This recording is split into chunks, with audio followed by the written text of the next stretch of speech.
You hear the Republicans talk about big, beautiful bill. I think this is a big, ugly bill.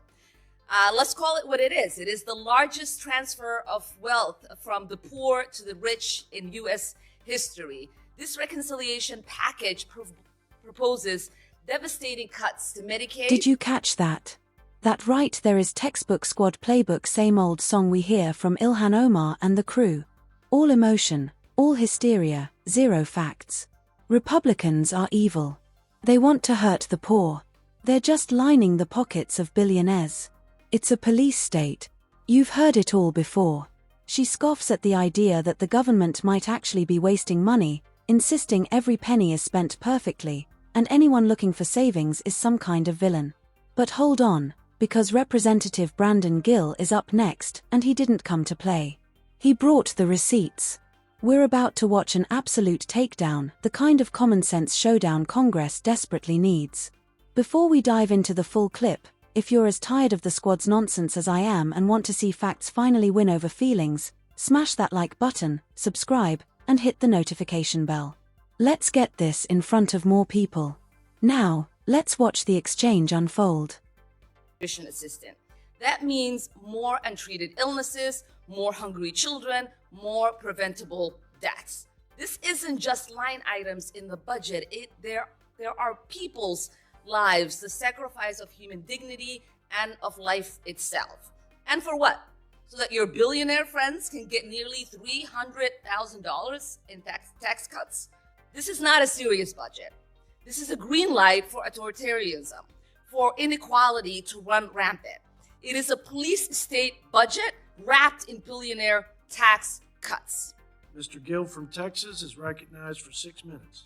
Thank you, Mr. Chairman. And first of all, thank you for all of your hard work. I'm thrilled about this piece of legislation as it's getting started. This reconciliation bill, I believe, will balance. It will extend the Trump tax cuts for the working class so that they don't experience the biggest tax increase in American history, and it'll grow the economy.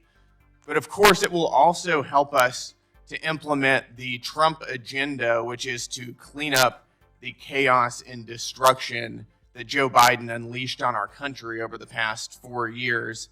It will help us fund the mass deportation of illegal aliens who have been murdering and pillaging American citizens. It will help us unleash our fossil fuel energy sector, and it will allow us to rebuild our military. And of course, it will help us implement DOGE, which this amendment targets, among other things.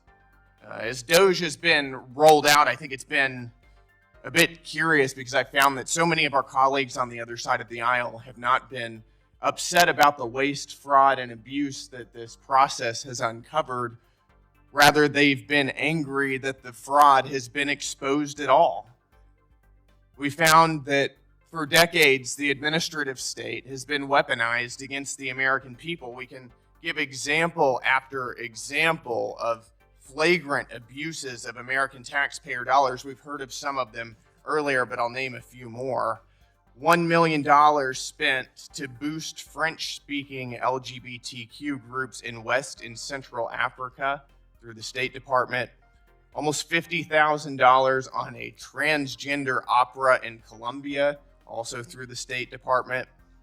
Over $7,000 for a BIPOC speaker series in Canada through the State Department. I think it's worth noting that normal, sane Americans don't know what BIPOC means, and neither do I.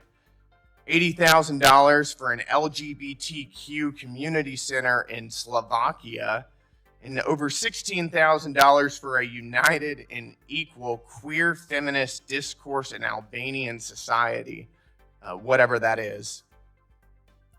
And of course, we also know that our taxpayer dollars have been going to the tune of hundreds of millions of dollars every year to fund left-wing media outlets like NPR and PBS, paying for welfare for illegal aliens, and paying for giving out payments to international organizations that are censoring and pushing for the censorship of American citizens.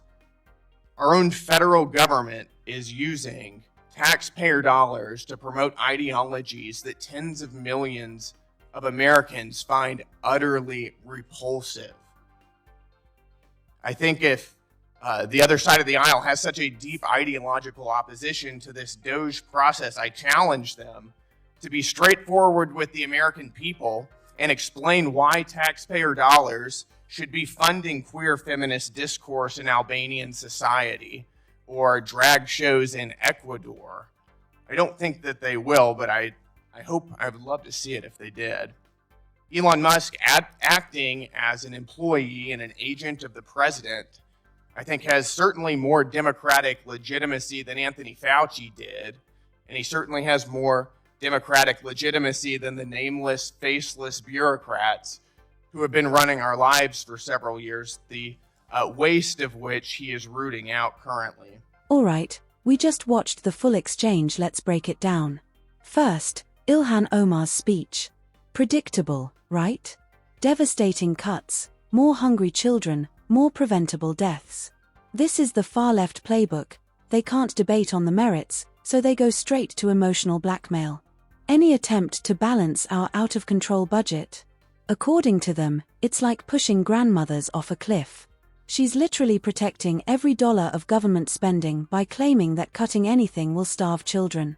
It's dishonest and insulting to our intelligence. Then Representative Brandon Gill steps up, and this is where it gets perfect. He doesn't just argue, he brings the receipts.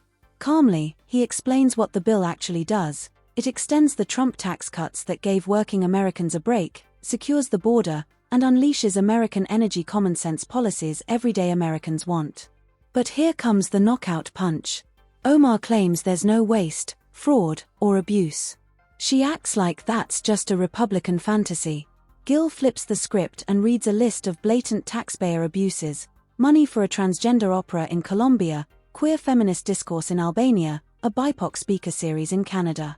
Most Americans don't even know what that means, and they shouldn't have to, but this is the waste Omar defends when she screams, "You're killing children." Gill's challenge is perfect. He dares them, go tell the American people why their hard-earned money should fund these projects while families struggle to pay for gas and groceries. Of course, they won't. They'll just retreat back to screaming, "You're killing the poor." Here's the difference. One side runs on pure, fact-free hysteria. The other brings real examples of insane government spending and asks a simple question: why are we paying for this? The squad isn't trying to govern, they're lecturing and spending your money on radical globalist projects. Brandon Gill exposed it all, crystal clear. What do you think? Which of those spending items shocked you the most? This was a huge win for common sense. Thanks for watching. See you in the next video.